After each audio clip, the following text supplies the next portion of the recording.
Assalamualaikum warahmatullahi wabarakatuh. Perkenalkan, nama saya Darul Muhammad Aliza dengan NIM G002462. Saya dari kelompok B4. Saya di sini akan menjelaskan mengenai laporan praktikum anatomi.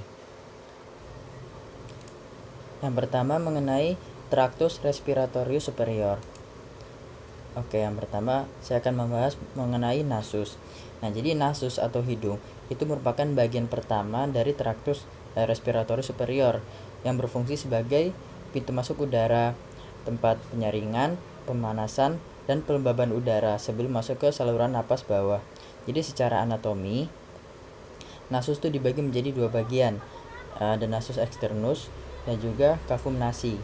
Nasus externus itu dibentuk oleh kombinasi tulang os nasal, os maxilla, dan os frontal, dan tulang rawan cartilago lateralis, cartilago septinasi, cartilago alaris mayor dan minor. Cavum nasi atau rongga hidung itu punya dua bukan penting, yaitu nares atau lubang hidung anterior dan conae atau apertura nasalis posterior. Nah, rongga ini terdiri dari tiga regi utama. Ada vestibulum nasi itu di bagian depan di dekat lubang hidung. Lalu ada regio respiratoria itu di daerah utama untuk sebagai pertukaran udara. Lalu ada regio olfaktoria itu di bagian atas tempat reseptor penciuman itu berada. Lalu di bagian tengah cavum nasi itu terdapat septum nasi, yaitu pemisah antara rongga hidung kanan dan juga yang kiri, yang dibentuk oleh cartilago septinasi. Vomer dan juga lamina perpendicularis dari os ethmoidal. Dinding lateral cavum nasi ini punya tiga struktur bertingkat, yaitu disebut concha nasales. Ada superior, median, dan juga inferior, yang mana fungsinya itu untuk memperluas permukaan mukosa serta memperlambat dan mengarahkan aliran udara. Di bawah masing-masing konka itu ada saluran yang disebut meatus, ada superior, median, dan juga inferior, di mana berbagai sinus paranasal itu bermuara seperti sinus frontalis, sinus maxillaris, sinus ethmoidalis, serta sinus penoidalis. Nah, cavum nasi itu dipersarafi secara sensorik oleh nervus olfactorius untuk fungsi penciuman dan oleh cabang dari nervus trigeminus untuk sensasi umum. Selain itu, inervasi otonom untuk sekresi mukosa itu berasal dari nervus facialis dan juga cabang-cabang dari nervus maxillaris. Vaskularisasi berasal dari cabang arteri carotis interna dan eksterna, antara lain arteri spenopalatina, arteri ethmoidalis anterior dan posterior, serta arteri palatina mayor dan arteri labialis superior. Selanjutnya mengenai faring. Nah, faring ini adalah saluran muskular yang mana itu fungsinya itu sebagai jalur bersama bagi sistem pernapasan dan juga pencernaan. Faring ini terbagi menjadi tiga bagian, ada nasofaring, orofaring, dan juga laryngofaring. Masing-masing itu menempati posisi dan fungsi yang berbeda. Nasofaring itu letaknya paling atas, memanjang dari kona ke ujung langit-langit lunak dan sejajar dengan vertebra cervicalis 1 sampai 2. Fungsi utamanya adalah sebagai untuk respirasi. Di dalamnya itu ada tonsilla pharyngea, torus tubarius, torus levatorius, dan recessus pharyngeus. Orofaring itu berada di antara langit-langit lunak dan juga epiglotis, setinggi vertebra cervicalis 2 sampai 3, dan dia itu punya peran dalam proses pencernaan dan juga respirasi. Struktur pentingnya itu punya isthmus faucium, arcus palatoglossus, dan artus palatopharyngeus, fossa tonsillaris, dan juga tonsilla palatina. Laryngofaring itu merupakan bagian yang terbawah, dia itu memanjang dari epiglotis sampai ke esophagus, sejajar dengan vertebra cervicalis 3 sampai 5. Vertebra cervicalis 3 sampai 5 dan juga mencakup struktur seperti fossa piriformis dan juga adductus laryngis. Faring itu mendapat suplai darah dari cabang-cabang arteri carotis eksterna di bagian atas seperti arteri maxillaris, arteri palatina descendens, arteri facialis, arteri pharyngea ascendens, dan arteri lingualis. Di bagian bawah faring itu dipersarafi oleh cabang dari truncus thyrocervicalis, terutama arteri thyroidea inferior. Drainase vena itu terjadi melalui plexus venae pharyngealis yang bermuara ke plexus pterygoideus vena facialis, dan juga vena jugularis interna. Inervasi sensorik faring itu berasal dari plexus pharyngeus yang dibentuk oleh nervus glossopharyngeus, sedangkan untuk inervasi motoriknya itu disuplai oleh plexus pharyngeus dari nervus vagus. Selanjutnya untuk yang laring.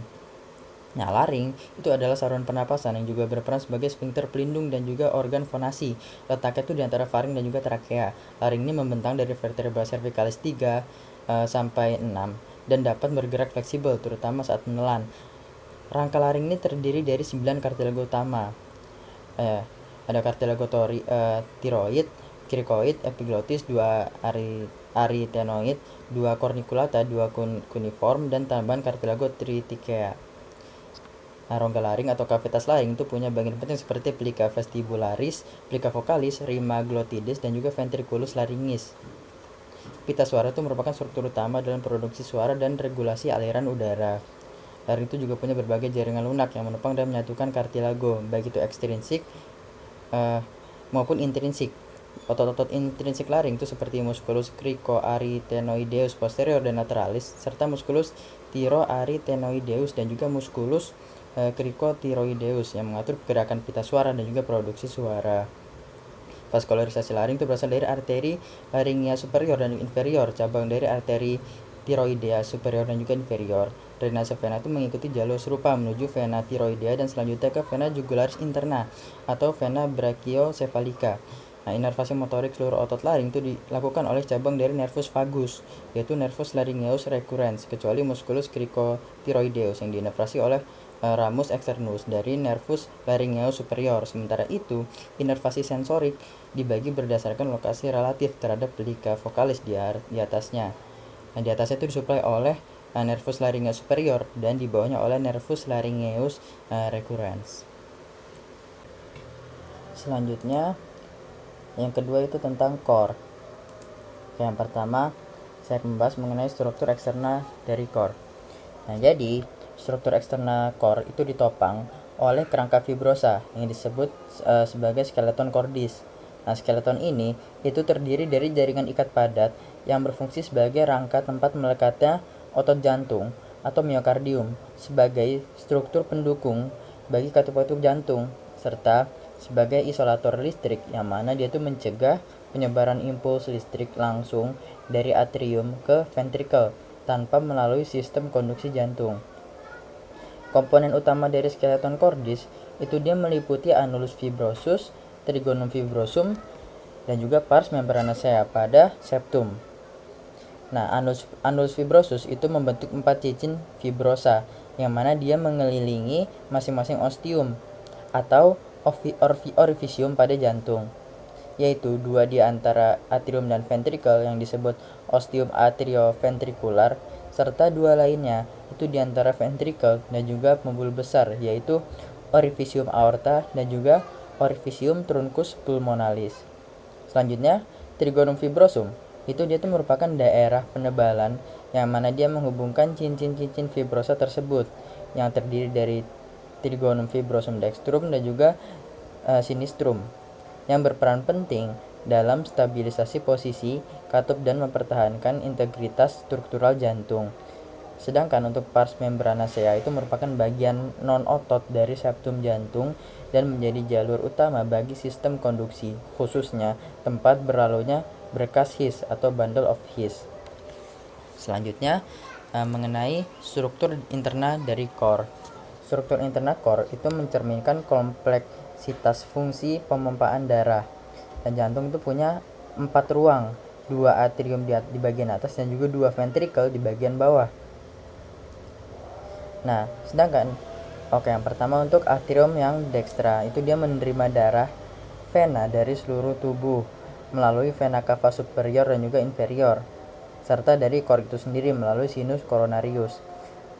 Permukaan bagian dalam atrium dextra itu terbagi menjadi 2 area, yaitu bagian halus yang disebut sinus venarum cavarum, tempat masuk ke vena besar, dan bagian kasar yang mengandung otot-otot musculi pectinati yang terkonsentrasi di auricula dextra. Kedua area ini dipisahkan oleh crista terminalis secara internal dan juga sulcus terminalis secara eksternal. Di septum interatrial itu ada struktur khas berupa fossa ovalis, yang mana itu sisa dari foramen oval yang berfungsi dalam sirkulasi janin. Atrium dextra itu melarikan darah ke ventrikel kanan melalui ostium atrioventricular dextrum, yang mana itu adalah tempat beradanya katup tricuspid. Lalu ventrikel kanan sendiri itu punya permukaan dalam yang tidak rata karena adanya trabecula carnae, yaitu tonjolan otot yang memperkuat dinding ventrikel dan membantu efisiensi pemompaan. Di antara trabecula ini ada musculi papillaris yang melalui chorda tendinae itu melekat pada daun katup tricuspid dan mencegah katup terdorong balik saat ventrikel itu berkontraksi. Selain itu, ada trabecula septomarginalis yang membawa cabang dari sistem konduksi jantung menuju dinding ventrikel kanan. Ventrikel kanan mengalirkan darah ke paru-paru melalui ostium trunci pulmonalis, tempat beradanya katup pulmonal. Lalu untuk atrium yang sinistra itu menerima darah beroksigen dari paru-paru melalui 4 vena pulmonalis, 2 dari kanan dan 2 dari kiri. Sama kayak atrium dextra. Atrium sinistra ini juga punya bagian halus dan kasar dengan auricula sinistra yang berisi musculi pectinati. Fossa ovalis dapat terlihat juga di bagian septal atrium kiri sebagai sisa dari komunikasi janin dengan atrium kanan. Nah, darah dari atrium sinistra ini masuk ke ventrikel sinistra melalui ostium atrioventricular sinistrum yang dilengkapi dengan katup mitral. Ventrikel sinistra itu merupakan ruang dengan dinding paling tebal karena bertugas memompa darah ke seluruh tubuh melalui aorta. Dindingnya itu dipenuhi trabecula carneae serta memiliki musculi papillaris dan chorda tendinae yang terhubung ke 2 daun katup mitral anterior dan juga posterior. Bagian atas ventrikel sinistra itu disebut vestibulum aorta yang mengarahkan darah ke ostium aorta dan selanjutnya ke aorta. Nah, selanjutnya katup jantung. Nah, jadi keempat ruang jantung itu dipisahkan oleh katup-katup yang menjaga agar aliran darah itu berjalan satu arah dan mencegah aliran balik. Terdapat 2 jenis utama katup, yaitu katup atrioventricular dan juga katup semilunar. Nah, katup atrioventricular itu terdiri dari valva tricuspidalis di antara atrium dan juga ventrikel kanan, serta valva mitralis di antara atrium dan juga ventrikel kiri. Nah, katup-katup ini itu dikendalikan oleh otot papillaris yang menarik chorda tendinae saat ventrikel berkontraksi, yang mana itu mencegah katup terdorong balik ke atrium. Sementara itu, untuk katup semilunar itu terdiri dari valva pulmonalis di antara ventrikel kanan dan truncus pulmonalis, serta valva aorta di antara ventrikel yang sinistra dan juga aorta. Nah, kedua katup ini itu nggak punya chorda tendinae dan berfungsi dengan sistem tekanan, yaitu terbuka saat tekanan dalam ventrikel itu lebih tinggi dari pembuluh di atasnya dan menutup kembali ketika tekanan di pembuluh tersebut lebih tinggi saat diastol, sehingga mencegah aliran balik darah ke dalam ventrikel. Oke, untuk yang ketiga yaitu mengenai tractus respiratorius yang inferior. Oke, yang pertama saya akan membahas mengenai trakea. Nah, jadi trakea itu adalah saluran pernapasan utama bagian bawah yang menghubungkan laring ke bronkus. Nah, kalau secara anatomi, trakea ini memanjang dari vertebra cervicalis 6 sampai ke vertebra thoracalis 4 atau 5 dan terbagi lagi menjadi 2 bagian, yaitu pars cervicalis yang terletak di leher dan juga pars thoracalis yang terletak di rongga dada.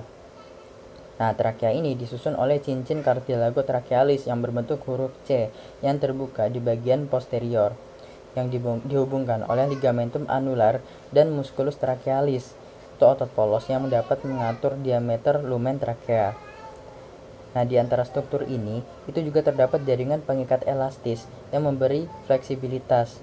Pada bagian ujung bawah trakea itu ada bifurcatio trakea, yaitu tempat percabangan trakea menjadi 2 bronkus utama, yaitu bronkus primarius dexter dan juga sinister, yang terjadi setinggi vertebra thoracalis 4 atau 5. Di bagian ini itu ada carina, yaitu penonjolan tulang rawan yang sensitif terhadap rangsangan dan juga dia berperan sebagai reseptor batuk dan juga iritan. Nah, selanjutnya setelah percabangan di bifurcatio trakea, bronkus utama yang kanan dan kiri itu memasuki masing-masing paru-paru melalui hilum pulmonis. Nah, bronkus utama ini kemudian bercabang-cabang menjadi bronkus lobaris yang sesuai dengan jumlah lobus paru 3 pada paru kanan dan 2 pada paru kiri. Nah, selanjutnya bronkus lobaris ini bercabang lagi menjadi bronkus segmentalis yang menyuplai segmen-segmen anatomis paru. Paru kanan itu punya 10 segmen, sedangkan paru kiri punya 8-9 segmen. Bronkus segmentalis itu terus bercabang menjadi bronchiolus terminalis. Nah, struktur ini itu nggak punya lagi kartilago dan transisi ke zona respirasi terjadi di bronchiolus respiratorius yang berlanjut ke ductus alveolaris, saccus alveolaris, dan akhirnya alveolus sebagai tempat utama pertukaran gas. Nah, selanjutnya setelah bronkus ada pulmo. Pulmo atau paru-paru itu adalah organ respirasi utama yang letaknya di rongga toraks. Setiap paru itu punya bagian atas atau apex, bagian bawah atau basis, dua permukaan yaitu facies costalis dan juga facies mediastinalis, serta 3 tepi yaitu margo anterior, posterior, dan juga inferior. Nah, paru yang dexter itu punya 3 lobus, lobus superior, medius, dan juga inferior, yang dipisahkan oleh fissura horizontalis dan juga fissura obliqua. Sementara itu, paru yang pulmo yang sinister itu cuma punya 2 lobus, yaitu lobus superior dan juga inferior, yang dipisahin oleh fissura obliqua. Serta dia punya struktur yang khas bernama lingula, yaitu tonjolan dari lobus superior yang menyuplai lobus medius di kanan. Nah, masing-masing pulmo ini punya struktur masuk dan juga keluar di hilum pulmonis yang meliputi bronkus, arteri dan vena pulmonalis, pembuluh limfatik, serta saraf. Nah, keseluruhan struktur ini disebut radix pulmonis yang melekatkan paru ke mediastinum dan diselimuti oleh pleura visceralis yang berlanjut dari pleura parietalis. Nah, secara vaskular, pulmo ini menerima suplai darah melalui 2 sistem, yaitu fungsional dan juga nutrisi. Sistem yang pertama untuk sistem fungsional itu dia terdiri dari arteri dan juga vena pulmonalis yang berperan dalam pertukaran gas. Sedangkan sistem nutrisi itu melibatkan arteri dan vena bronchialis yang memasok kebutuhan metabolik jaringan paru. Drainase limfatik itu menuju ke nodus lymphoideus tracheobronchialis dan inervasi berasal dari plexus pulmonalis yang merupakan kombinasi serabut simpatis dari trunkus simpaticus dan parasimpatis dari nervus vagus. Mungkin sebagai tambahan, pulmo ini merupakan organ vital yang nggak cuma penting di respirasi, tapi juga penting dalam hal filtrasi, reservoir darah, serta metabolisme zat tertentu. Nah, jadi pulmo ini dapat menampung sekitar 4.000 sampai 6.000 ml udara dalam kondisi maksimal dan sekitar 500 ml udara tiap kali bernafas normal. Selain itu, pulmo ini punya sistem cadangan besar, yaitu hanya sebagian alveolus yang digunakan saat istirahat. Sisanya dia tuh aktif saat kebutuhan oksigen meningkat, contohnya kayak pas olahraga. Nah, jadi secara anatomi, paru-paru ini teksturnya seperti spons, karena dia tuh mengandung sekitar 300 juta alveoli yang memperluas permukaan pertukaran gas hingga sekitar 70 meter kuadrat, setara luas lapangan tenis. Nah, jadi ini tuh sangat penting buat efisiensi difusi oksigen dan juga karbon dioksida. Dan dinding alveolus ini sangat tipis, cuma sekitar 0,2 mikrometer, dan dipisahin dari kapiler hanya oleh membran tipis yang disebut membran respiratorik. Oke, mungkin cukup sekian dari saya. Mohon maaf apabila ada kekurangan dan kesalahan. Wassalamualaikum warahmatullahi wabarakatuh.